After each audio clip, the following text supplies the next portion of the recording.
Hi, everybody. We're here with Matt Biilmann from Netlify. Hi, Matt. How are you doing today? Good. Great to be here. Beautiful place. How was your talk today? It was fun.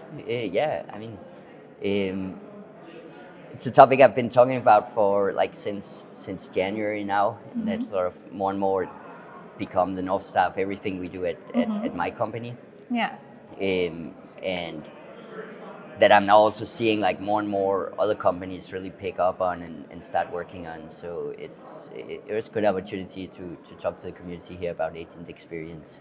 So a lot of us at home watching this from home, we haven't had the chance to see your talk. Yeah. So why don't you tell us a little bit of a summary of Yeah, your yeah. talk? I mean, so Netlify started, like we launched out of private beta in March 2015, a bit more than 10 years ago, in a world where normal way to build web sites, web apps, anything was like these big monolithic platforms like WordPress or Ruby on Rails or Java Spring or something, right? Like, and a front-end developer at that time was seen as like not a real developer, more someone that would get a Photoshop file and then slice it into HTML and CSS and hand it over to a real developer that would then implement it.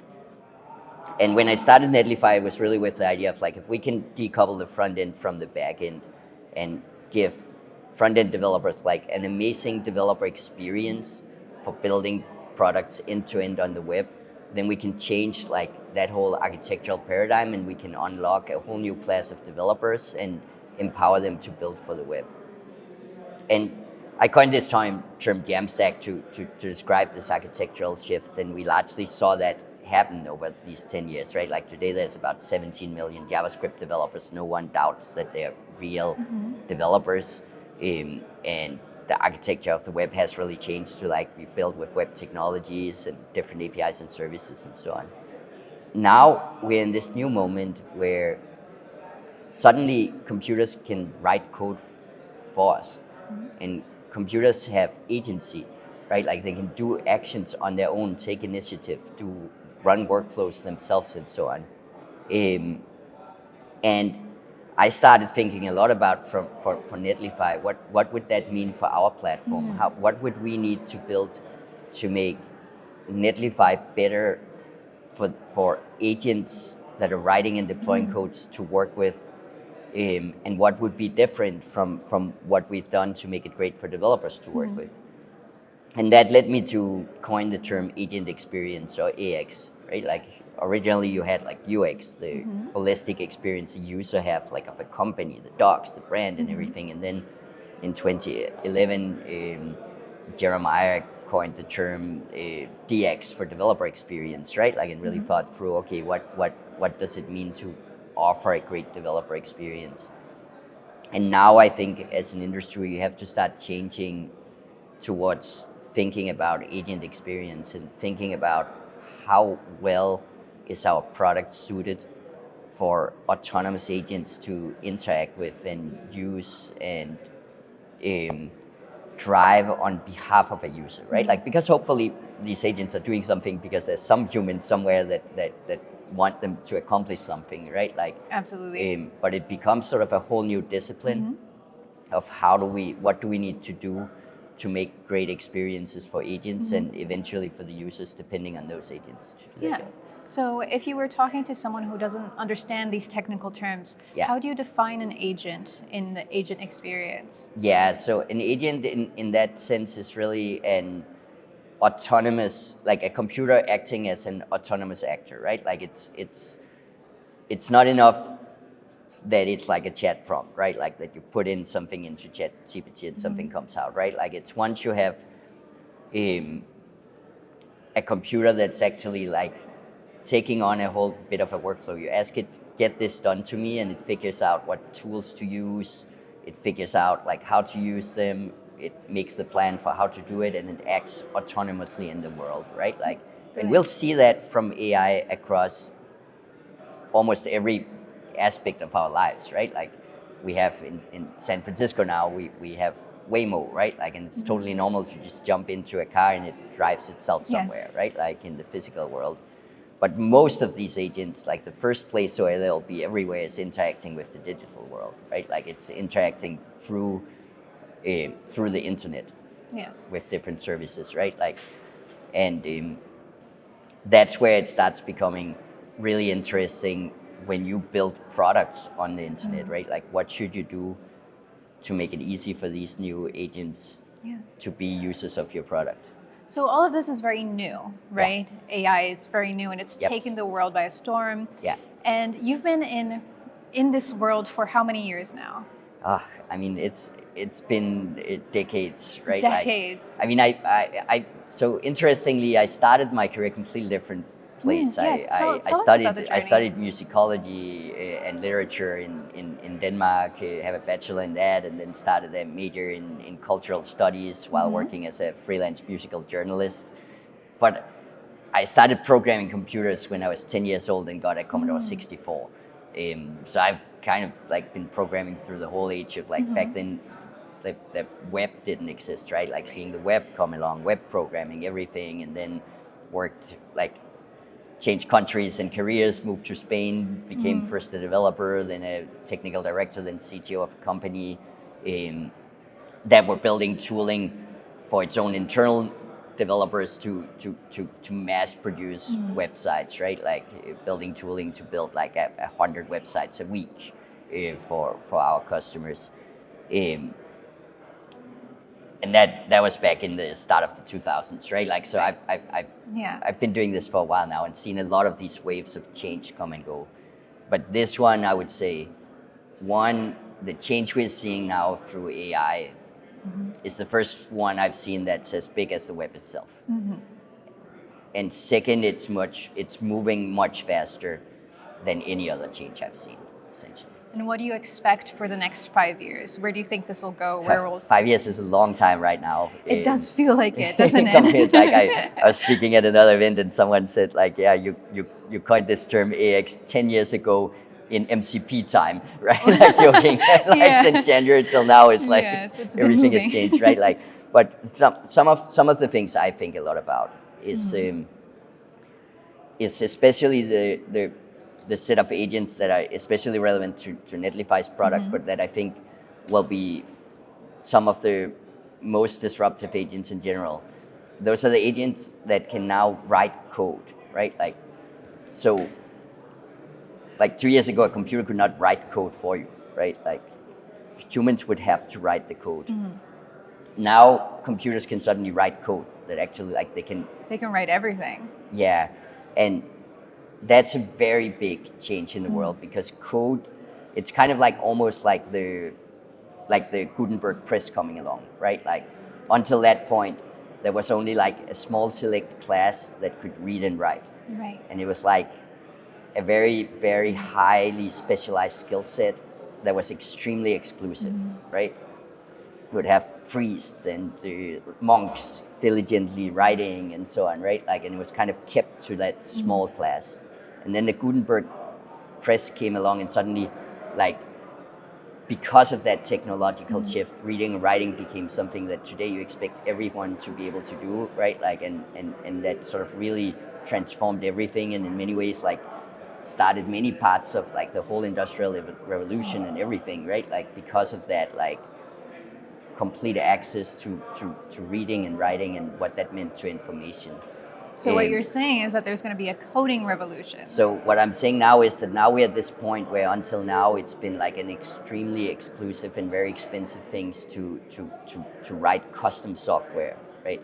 And we've actually built lots and lots of software because software is expensive to build, right? Like, so we'll build software that does a task for you or that does a task for a company, right? Like across 10,000 companies, we invented this whole software as a service category, right? Like essentially because software is really expensive and most companies would not want to build all that software internally.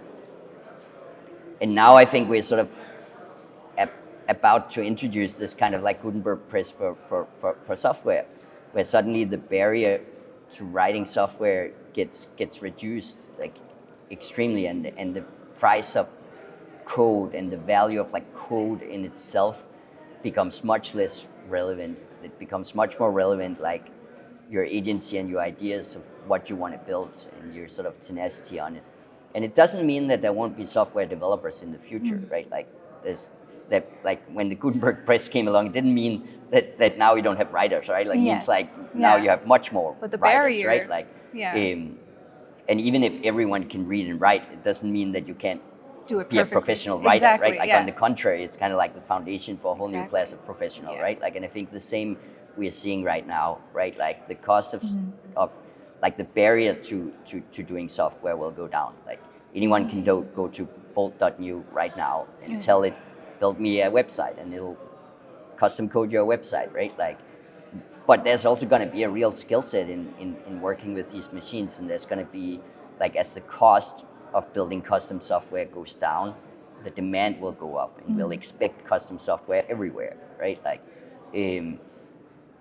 so I think we'll have an order of magnitude more people working like all industries essentially. Yeah, what does that mean for the everyday person? Does that mean that anyone who kind of understands technology, kind of understands AI, now they have the accessibility to code, to create freely? Yeah. I mean, it means that software becomes building custom software becomes as accessible as something like making a spreadsheet today, right? Like, well, like you can already see that, right? Like it's like this quote, the future is already here, it's just not uniformly distributed from William Gibson, right? Like you, if you actually just go to like Lovable or Bolt or one of these tools, we now see internally, right? Like RevOps people building our own pricing calculator without engineers, right? Like you'll see sales people being able to whip up a prototype of something just by prompting, right? Like,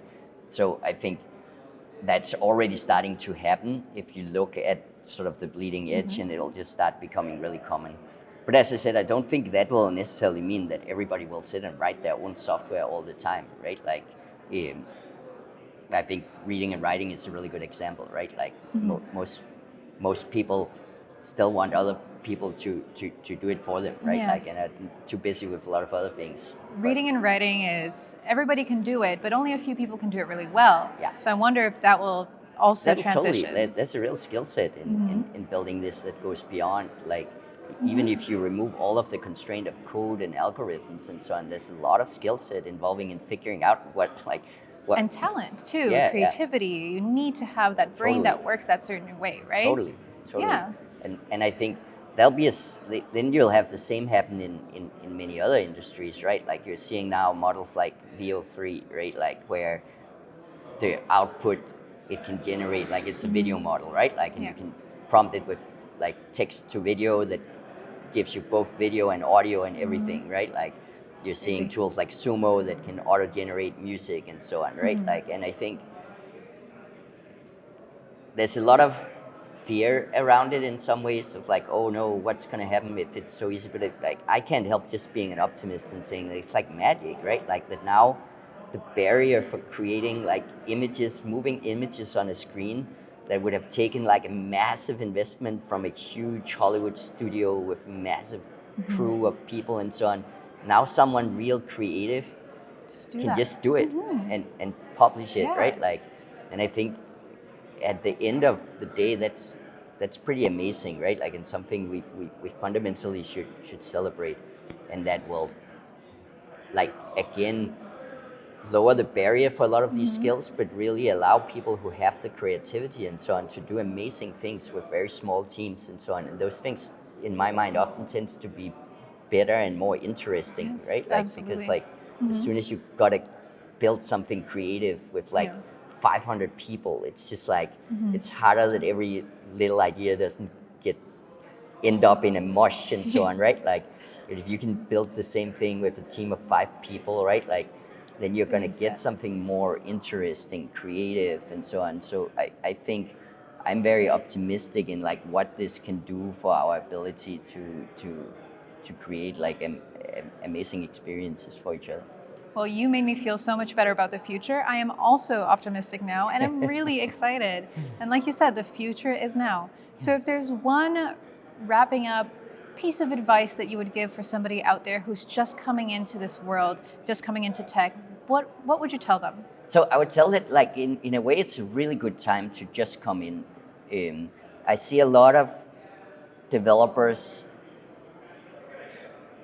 that I see some really strong developers that then really picks up these tools and set themselves their task with like, okay, I gotta really learn how to use them. But I also see a lot of existing developers that has like a built-in hesitation that's natural. They've built a long time building a skill set specifically around working with code and so on, a specific way of working, and they'll be hesitant to really change the way they think about building software. And that's where I see like people that come in with completely fresh eye. Like if you're smart and you want to build and you want to learn, these tools can really accelerate your learning path, right? Like you can ask them questions about anything. You can take like one common barrier to entry is like if you get dumped in as a beginner into a big existing code base, just figuring out how to navigate it and what it does, it's like extremely hard. And today you can just like take something like Cursor or Cloud Code or Windsurf and you can just ask it like, how does this work? And it'll explain it to you, it'll talk you through it and so on. These tools have huge potential to discover new ways of doing things, right? Like, and a lot of those new ways will come from people that come to this world with fresh eyes, whereas like people that, like I have a risk of being too stuck in my ways of thinking of like, this is how you build software and so on, and there's like real power in just like being unafraid and just like taking nothing for granted, starting with agent-based tooling and seeing how far can you push that, because it might get you to a point where a lot of existing developers have not really figured out how to make that leap. Absolutely. With this new power comes new creativity and comes a new fresh generation who also was born into this.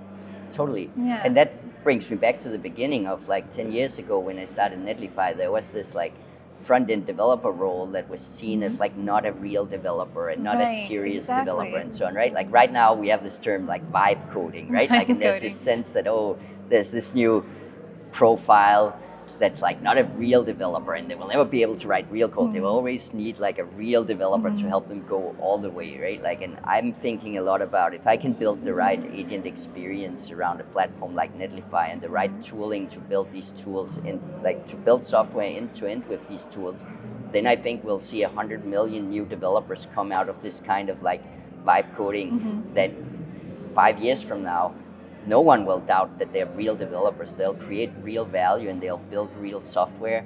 They don't really need to care a lot about like code as an artifact in itself. Absolutely. Well, you heard it here first, folks. Vibe coding is real coding, and that's from Biilmann. Thank you so much for joining us today, and I hope you have a great rest of your day. Enjoy your time in Vancouver, and enjoy Cloud Summit. Thank you so much. It was so nice to meet you. Thank you so much.